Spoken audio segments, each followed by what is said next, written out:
This is a video that sums up many of the points of my research. I've been doing this research in the ecstatic practices in the West for many years, since my first boom in 2004, my first night in the dance floor. It was very intense, it was very beautiful. I had many insights and visions, and in the morning I found my friend and said, please remind me, I need to research, how did we get here? What is this? Is this something new, or is this is it a new way of doing something old? This was a bit my research question, and I'm getting goosebumps. I had a degree in English linguistics, so I was not a historian or an anthropologist, nothing of that. So I just started book by book in a very casual way to research, following the threads. And so then after some years I started giving presentations and participating in discussion panels. Then I wrote an essay. And from there, slowly, I started putting together information and understanding, okay, what am I doing? And so in this video is a bit, you will see is a bit of a sum of this research, because also I focused on different points on the ecstatic cult in the West. One of them is the evolution of the cult of Dionysus. Usually he's one of the most famous ones of the Greek gods. He's the god of wine, ecstasy, dance, theater, ritual madness, as I say in the video. So this video is about the cult of Dionysus, and especially the moment when the cult was imported into Rome. And this was a very special moment. It was the 2nd century BC. And so what happened in Rome when this cult started spreading? And what was the reaction of the people, and what was the reaction of the Senate, which was a very conservative Senate, needed to be in control of what was happening, and these rituals kind of got out of control. So this is the title, a video essay on the Bacchanalia Affair. The Bacchanalia Affair is the name given to the repression of the Bacchanalia. And this is an episode that often we don't get to learn about it in school. I'm from Italy. I didn't learn about it in school. I just I stumbled into it while I was researching. And it's such a telling example of what happens when these practices, what do people do when they get high together? We had an example in 2023. But there is a tradition of that, and it always creates this almost like a dichotomy between the ones that are really enthusiastic and support it and want to join and think it's amazing. But there is also a reaction of the people that think, wow, this is too much, this is too weird, this is too crazy. So there is this interaction between these two different perspectives. That's also why it's called the politics of ecstasy. So how do the politics and the social context react to these practices? And this video was made in 2019 in Vienna, because I was invited to do an artist residency to make a video for an art exhibition called Dance of Urgency, that was studying a bit this interaction between dance and ecstatic practices and periods of crisis, social, political crisis. And I was bringing a bit the historical perspective, but the rest of the exhibition was focused very much in contemporary rave culture, festival culture. And it took place in the Museum Quartier in Vienna, which is very interesting, because across the road is the Kunsthistorische Museum, which is where one key artifact for this history of the Bacchanalia Affair is held. So you will understand during the screening.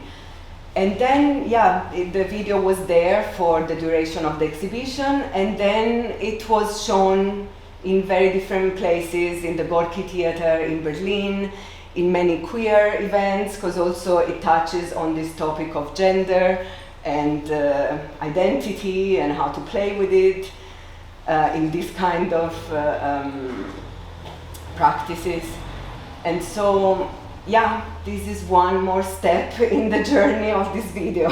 So I'm very glad. And I don't want to talk more, I think, for now. I think I gave you a framing for it. So we watch it.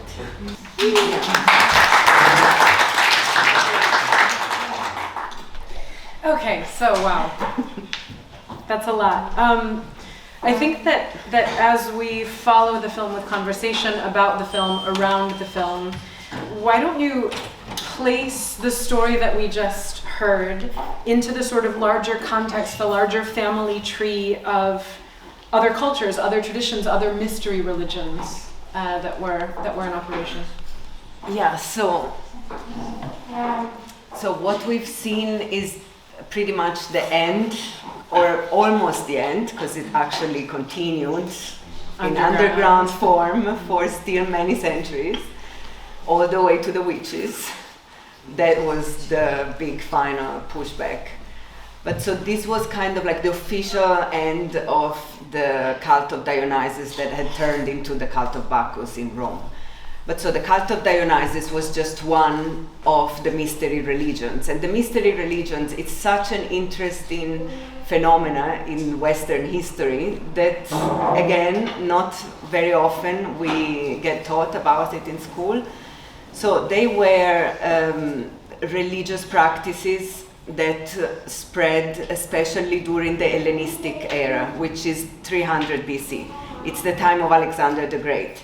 This is the time when Greek culture came out of its borders, they expanded, Alexander the Great conquered all the way until India pretty much. And so this was an extremely flourishing period for culture.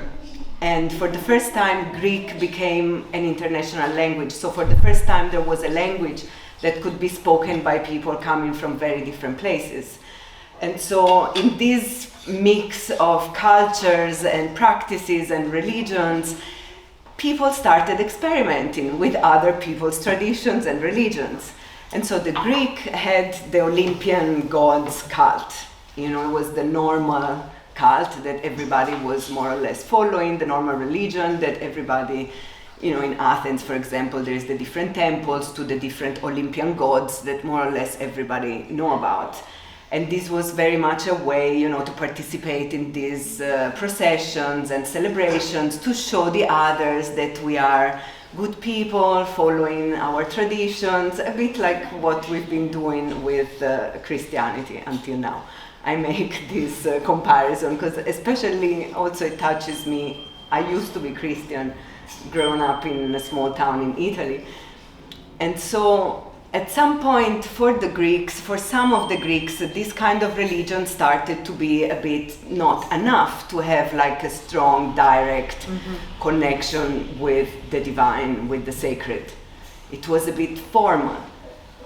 And they started experimenting with these practices that included in the practice some form of ecstatic technique of ecstasy. Ecstatic technique.